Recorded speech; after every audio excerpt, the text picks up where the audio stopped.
آج کل ایک مسئلہ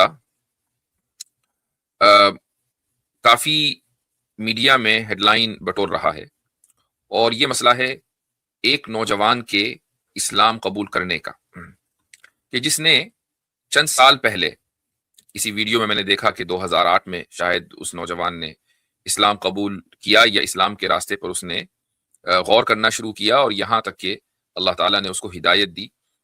یہ کوئی ایک نوجوان نہیں ہے، اس طرح کے بہت سے نوجوان ہوں گے جنہوں نے اپنے طور پر ریسرچ کی، اور اللہ تعالیٰ نے ہدایت کے دروازے ان کے لیے کھولے اور وہ اسلام میں داخل ہو گئے۔ خیر، یہ ایک معمول کی بات ہے، یہ کوئی انہونی نہیں ہے۔ یعنی آپ یہ دیکھیں کہ انڈیا اور پاکستان میں یا پورے بر صغیر میں، سب کانٹیننٹ میں جو مسلمان رہتے ہیں، اس میں 70% سے 80% وہ مسلمان ہیں کہ جن کے آبا و اجداد نے اسی طریقے سے اسلام قبول کیا تھا۔ انہوں نے دیکھا کہ اسلام ایک سیدھا اور سچا راستہ ہے، تو وہ اس راستے پر چلنے لگے، اور آج ان کی اولاد دیکھیں کتنی بڑی تعداد میں اس علاقے میں رہتی ہے۔ تو یہ کوئی پہلا واقعہ نہیں ہے، لیکن یہ واقعہ ہیڈ لائن کیوں بنا؟ یہ واقعہ ہیڈ لائن اس لیے بن رہا ہے کہ کچھ لوگوں نے اس کو اپنی انا کا مسئلہ بنا لیا ہے، اپنی غیرت کا مسئلہ بنا لیا ہے، کہ یہ کیسے ہو سکتا ہے کہ ہمارا ایک نوجوان جو اچھا خاصا ایک پڑھی لکھی فیملی کا ہے، حالانکہ مجھے بظاہر وہ فیملی پڑھی لکھی معلوم نہیں ہوئی، یا مثلا بہت ہی امیر کبیر خاندان کا ہے، جبکہ مجھے ایسا نہیں لگتا کہ وہ ایک امیر کبیر خاندان کا ہے۔ یعنی امیر کبیر کی جو ڈیفینیشن ہے، کتنا امیر ہونا چاہیے، یہ ایک سبجیکٹو ہے۔ ظاہر ہے کہ وہ جس قصبے میں رہتے ہیں وہاں اگر 2-4 دکانیں، ایک آدھ مکان کسی کا ہو تو وہ بھی امیر مانا جاتا ہے۔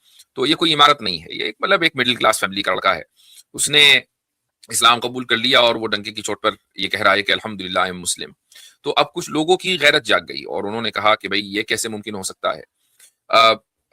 اصل سوال یہاں پر یہی ہے کہ ایک آدمی کیا اپنے طور پر کسی کا لیکچر سن کر، اپنے طور پر قرآن کریم پڑھ کر، اپنے طور پر اسلام کی اخلاقی تعلیم سے متاثر ہو کر کیا اسلام قبول نہیں کر سکتا؟ بلکہ میں آگے بڑھ کر یہ کہتا ہوں کہ ایک مسلمان اگر اسلام چھوڑنا چاہے اور اپنے طور پر وہ اسلام کو ترک کر کے کوئی دوسرا مذہب اختیار کرنا چاہے، ایسے ملک میں کہ جہاں جمہوریت ہو، ایسے ملک میں کہ جہاں ایک سیکولر کانسٹیٹیوشن ہو، تو کیا اس کو یہ حق نہیں ہے؟ بالکل حق ہے۔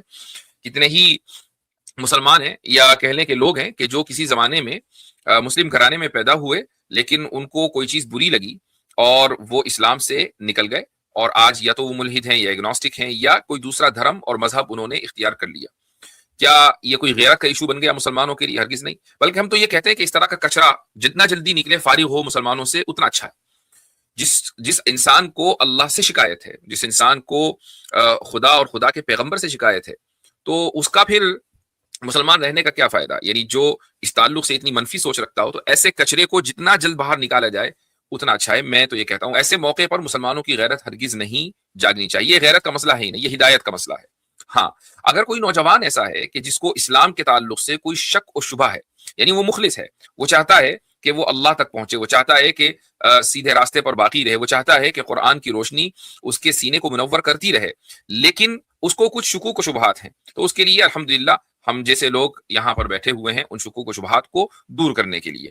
تو یہ کسی بھی طریقے سے یہ مسئلہ ہونا ہی نہیں چاہیے تھا، لیکن کچھ لوگوں کی ایک سمجھ لیں کہ امیچورٹی کی وجہ سے یہ مسئلہ بن گیا، اور اس کا جو سائیڈ ایفیکٹ ہوگا نا، یہ میں مسلمانوں کے اعتبار سے نہیں، ان لوگوں کے اعتبار سے کہہ رہا ہوں کہ جن کو مسئلہ ہوا ہے، اس کا جو سائیڈ ایفیکٹ ہوگا وہ یہ ہوگا کہ ایسے بہت سے نوجوان خود اسلام کا مطالعہ کریں گے، اور مختلف لوگوں کی ویڈیوز دیکھ دیکھ کر، ان کی آڈیوز سن سن کر اسلام کو قبول کریں گے، اور اسلام بڑی تیزی کے ساتھ پھیلے گا، چونکہ اسلام کی یہ فطرت میں شامل ہے کہ آپ اس کو جتنا بھی دبانے کی کوشش کریں گے یہ اتنا ہی پھیلتا ہے۔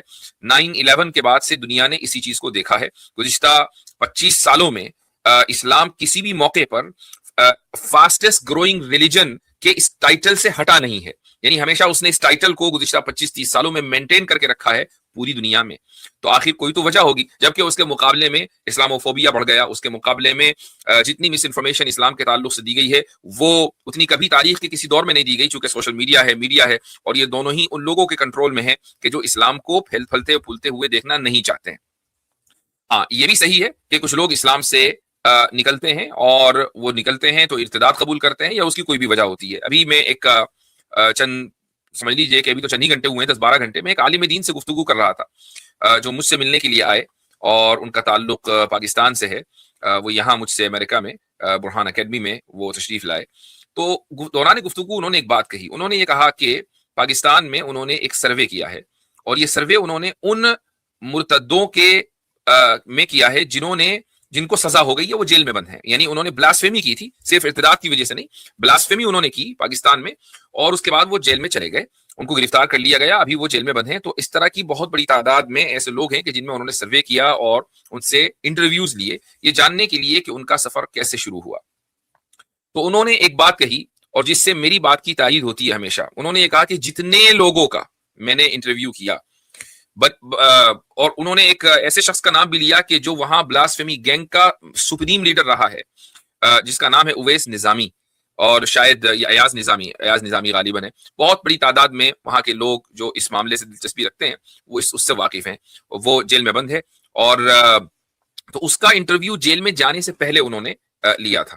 تو خیر، ان کا کہنا یہ تھا کہ جتنے بھی لوگ ہیں جن سے انہوں نے انٹریکشن کیا، یہ سب کے سب وہ لوگ تھے کہ جو مینٹل ٹراما کا شکار تھے، اور مینٹل ٹراما کو سے نکلنے کے لیے انہوں نے پورنوگرافی انڈسٹری کا سہارا لیا، یعنی پورن دیکھنا شروع کی، اور پورنوگرافی میں دیکھتے دیکھتے دیکھتے وہ یہاں تک پہنچ گئے کہ خدا کو برا بھلا کہنے لگے، خدا سے ان شکایت کر بیٹھے، اور پھر رسول اکرم صلی اللہ علیہ وسلم کی شان میں گستاخیاں کرنے لگے. تو اور یہ سب کے سب وہ لوگ تھے کہ جن کی ڈوئل پرسنالٹی تھی، یعنی مینٹل ٹراما کی وجہ سے یہ بائی پولر بن چکے تھے. تو بائی پولرزم کا یہ شکار تھے، ڈوئل پرسنالٹی تھی، دن میں کچھ ہوتے تھے، رات میں کچھ ہوتے تھے. اور یہی وہ لوگ تھے کہ جنہوں نے بلاسفیمی کی، اور آج وہ سزا بھگت رہے ہیں یا اس کا انجام بھگت رہے ہیں کہ وہ جیل کی سلاخوں کے پیچھے ہیں. تو اس طرح کے لوگ اگر اسلام سے نکل رہے ہیں تو ظاہر ہے کہ اس کو تو کوئی کنٹرول نہیں کر سکتا کہ کسی کو اگر کوئی مینٹل ٹراما کا مسئلہ ہو گیا.